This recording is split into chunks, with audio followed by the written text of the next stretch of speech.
Mahirap daw ang buhay at baon din sa mga utang ang 46 anyos na tricycle driver na si Elinoy Teñoso na taga Aliaga, Nueva Ecija.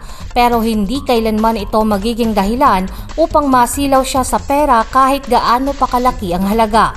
Hindi inakala ni Teñoso na makakahawak siya ng halagang 500,000 pesos at iPhone noong November 13, 2023 nang maiwan ang bag ng kanyang naging pasahero na sumakay sa kanya sa Macdo Crossing sa Cabanatuan City at nagpahatid sa sumakab.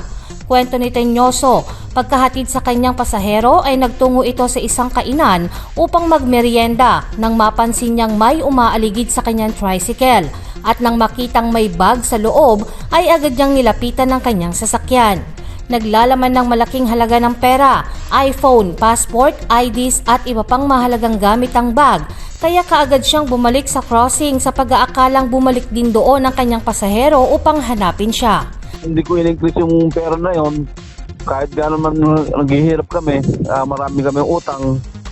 Hindi ko inisip yung makagawa kami ng bahay. Na sinuli ko naman, saka natakot ako sa Diyos, isa pa yung pagbabalik makarma.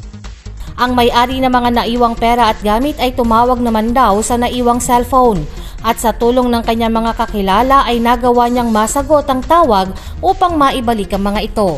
Sobra daw ang pasasalamat ng may-ari ng bag na hindi na niya nakuha ang pangalan, pambili umano ng sasakyan ng perang naibalik dito. Bilang pasasalamat naman ay pinakain siya ng may-ari ng bag at binigyan ng 5,000 pesos na bagaman nag-aalinlangan siyang tanggapin ay tinanggap na rin niya upang maipanggastos sa bahay.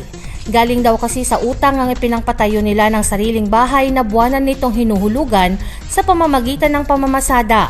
Nang mabangga kasi siya at takbuhan noong 2018 ay hindi na siya nakabalik sa pagiging security guard.